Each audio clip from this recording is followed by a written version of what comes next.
ছোঁয়া, অনুরাগের ছোঁয়া। আমি ঠিক করেছি সোনার জন্য মা আনবো, মিশকাকে বিয়ে করবো। এই দিনটার জন্যই এত দিনের এত কিছু প্ল্যানিং। কি বলে তুমি? আবার সেই এক কথা, আবার সেই এক জিনিস, এতগুলো বছর পরে ওই এক জিনিস তুমি রিপিট করছো। তোমার মাথা যখনই খারাপ হয় তোমার মিশকারকে বিয়ে করার কথা মনে হয়, তাই না? এতদিন খারাপ ছিল, এখন স্টেবল, তাই আস্তে কথা বলছি, ঠিক আছে। তাই এই ডিসিশনটা নিলাম। ওইটুকু একটা বাচ্চা আমি, ওর মনে হয়েছে ওর জীবনে একজন মায়ের প্রয়োজন। আমি বাবা হয়ে এটুকু করতে পারবো না আমার মেয়ের জন্য, তাই আমি বিয়ে করতে চেয়েছি। আমার মেয়ের জীবনে যেন একটা নতুন মা আসে। এতে ভুল কি আছে? আমি তো এর মধ্যে কোনো অন্যায় দেখতে পাচ্ছি। দূর বাবা, দীপাকে আটকাতে চাই তুই মিশকাইকে আসে। একটা টাকু ওয়ার চলছে যেন এই বাড়িতে। না না না না না, আমার টার্গেট এই সেনগুপ্ত বাড়ির সম্পত্তি। এতে আমি আর কাউকে ঢুকতে দেব না। শোন শোন শোন, পাগলামি করিস না। দীপার সঙ্গে বড় বৌমার সঙ্গে তো তোর ডিভোর্স হয়নি এখনো। কিচ্ছু যায় আসে না। আবার বিয়ে করলে মান্যতা পাবি না। শোনো বাবা, তোমার আদরের বড় বৌমা অনেক বছর আগে ডিভোর্স পেপার আমার মুখে ছুঁড়ে মেরে চলে গেছে।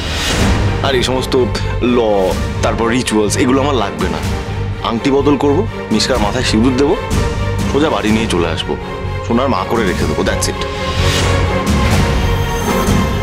আমি আমার মেয়ের জন্য সবকিছু করতে পারি সূর্য, কিন্তু যাই হয়ে যাক দীপাকে আমার মেয়ের সংস্পর্শে আসতে দেবো না। যাই হয়ে যাক না কেন, ওকে আমি জেলে দেবো। আমিও দেখবো ও কত দূর যেতে পারে। তোমার জাজ করার ক্ষমতা একেবারে শেষ হয়ে গেছে সূর্য। ডোন্ট ইউ নো সোনা কিভাবে ফিল করে মিশকার জন্য? ওকে অ্যাভয়েড করে, সেটা খেয়াল করনি? আমার এটাই প্রবলেম, আজকাল আমি সবটা ভালো করে খেয়াল করি। হ্যাঁ, সোনার মিশকাকে নিয়ে একটা সমস্যা ছিল, সেটা এখন আর নেই। আমি একটু আগে দেখেছি, আমি সেটা খেয়াল করেছি। তোমরা খেয়াল করেছো? অন্ধ হয়ে গেছো তুমি, অন্ধ হয়ে গেছো। দিদি ভাই এইসব কথা পরে বলা যাবে। হ্যাঁ তুমি পরে বলবে, আগে আমাদের শোনা সুস্থ হোক আর সূর্য একটু স্টেবল হোক, পরে এসব কথা বলা হবে। দিদি ভাই আমার না, তুমি মেয়ের খেয়াল রাখতে পারি। আমরা আমাদের ঘরে যাই, চলো। তুমি চলো, পরে কথা হবে এসব। চলো চলো চলো চলো।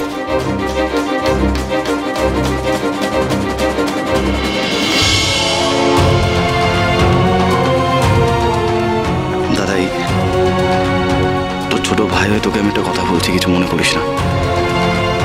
দেখ, তোর লাইফ, তুই তোর সিদ্ধান্ত। জীবনে এমন কোনো সিদ্ধান্ত নিস না যাতে তোকে ভবিষ্যতে পস্তাতে হয় আর সোনাকে কষ্ট পেতে হয়। ভেবে দেখিস দাদাই। সূর্য, থ্যাংক ইউ সো মাচ। তুই আমাকে মা হওয়ার সুযোগ করে দিলি সূর্য। আমি আর কিচ্ছু চাই না, বিশ্বাস কর। আমি সত্যি আর কিচ্ছু চাই না। আমি শুধু সারা জীবন সোনার মা হয়ে থাকতে চাই। হ্যাঁ ঠিক আছে, হবি। তুই এখন যা, আমাকে একা ছেড়ে ভালো লাগছে না। আচ্ছা ঠিক আছে, আমি আসছি। Good night.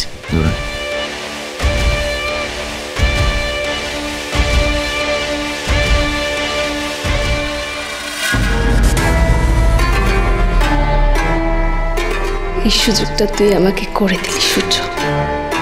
আগে আমি এই মেয়েটার মা হয়ে ঢুকি, তারপর কি করি তুই দেখতে পাবি।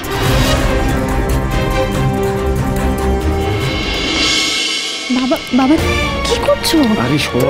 কেন করছো বাবা? মা মা কি তাড়াতাড়ি এসো। কি হলো? কিন্তু ডাকাডাকি করছিস? বাবা কি করছে?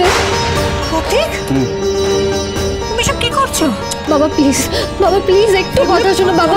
না আমি ছাড়বো না। এগুলো কি করছো প্রতীক? এগুলো কি শুরু করলে কি তোমরা? কিছুক্ষণ আগে সূর্য আর এখন তুমি। কি হচ্ছে? এই বাড়িতে একটা বাচ্চা অসুস্থ, তোমরা যেতে যেতে শুরু করলে হয় মনে করছো? ছাড়বো না। ঠিকই তো বলছে অনুজা। দাদা, কি শুরু করেছিস তুই? দাদা আপনি বলুন, মানে আমরা রাগের মাথায় অনেকে তো অনেক কথা বলে ফেললি। হ্যাঁ, সে তো কেউ মিন করে বলি না, তার মানে কেউ বাড়ি ছেড়ে চলে যাবে। দেবো না এগুলো। তোমাকে তো জোর করিনি, তুমি থাকো না, আমাকে কেন বলছো? আমি তো কাউকে কিছুই বলছি না। প্রতীক কি ছেলে মানুষই করছিস? হ্যাঁ, বাচ্চাটা অসুস্থ হয়ে বিছানায় পড়ে আছে, তোর বৌদির শরীরের অবস্থা ভালো না, এই অবস্থায় তুই বাড়ি ছেড়ে যাওয়ার কথা?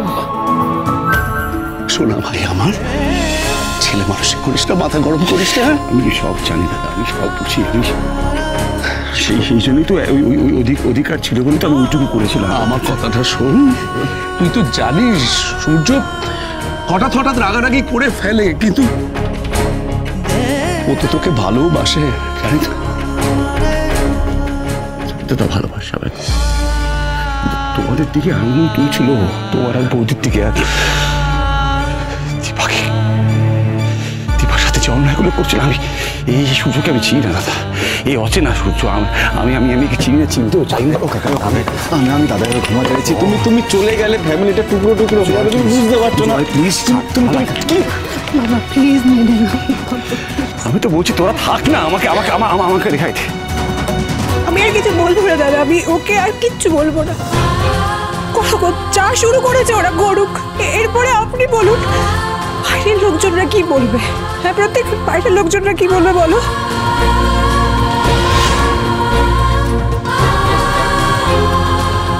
যেও না কাকাই,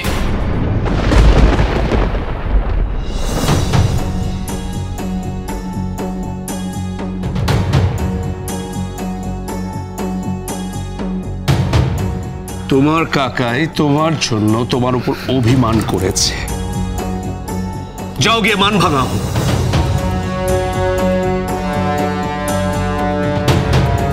আমি অন্যায় করেছি, আমার শাস্তি দাও, আমায় বকো, আমাকে মারো, তাই বলে কেউ ছেড়ে চলে যায়? এটা হয় নাকি কখনো? তুমি তো জানো আমি সারাদিন খুব পাজল থাকি। ওই মেয়েটা আমাকে, ওর কথা ছাড়ো, তুমি তোমার বেস্ট ফ্রেন্ড বলো, ছোটবেলা থেকে আমি যা অন্যায় করতাম, যা ভুল করতাম, সবার আগে তুমি সেগুলো গোপন করতে, আমার কাছে টেনে নিতে, সবার হাত থেকে বাঁচিয়েছো। আজকে তুমি কথা বলছো, আমাকে তো কত সহজে তুমি ক্ষমা করে দিতে কাকাই। আজ করবে না? কেন করবে না? বড় হয়ে গেছি বলে? আমাকে ক্ষমা করে দাও না প্লিজ কাকাই, যেও না কাকাই, আমাকে ক্ষমা করে দাও না।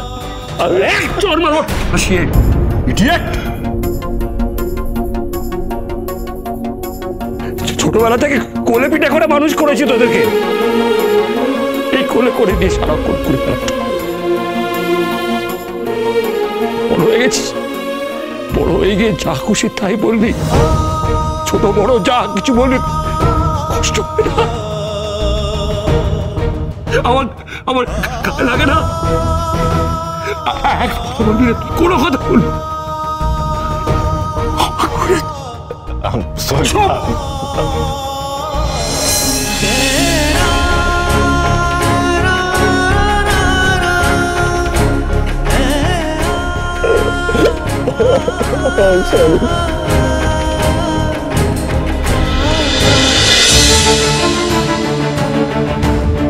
রূপা, এই রূপা, রূপা কোথায় গেলি মা? রূপা, এতক্ষণ পর তোমার আসার সময় হলো। আমি সে কখন থেকে তোমার জন্য বসে আছি, খিদে নেই, খেতে হবে না? বসো।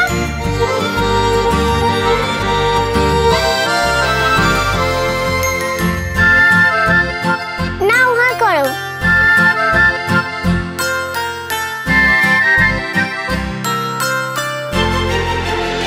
তুই খেয়েছিস? আচ্ছা, আমি না হয় আসতে দেরি করেছি, কিন্তু তুই এখনো ঘুমোসনি কেন? রূপা কাজ না সেরে কি করে ঘুমাবে? এই নাও। কিন্তু এখন তোর কি কাজ? রূপা তো জানতো মায়ের আসতে দেরি হবে, তাই তাই সে তোমার কাজগুলো সেরে রেখেছে। না এটা ধরো, এই দেখো আমি তোমার সব কাজ করে দিয়েছি, খালি একটা জিনিসই ভুল হলো। মামি বলল মা সেটা ঠিক করে দেবে, তুমি সেটা ঠিক করে দিও। তোকে এসব কে করতে বলেছে? আমি তো ফিরে এসেই করতে পারতাম। বারে, তুমি যদি এসে কাজ করতে তাহলে তোমার কষ্ট হতো, তাই সেগুলো করে রেখেছি। রূপা তো কিছুই বোঝে না। মাঝে মাঝে মনে হয় আমি না, তুই আমার মা।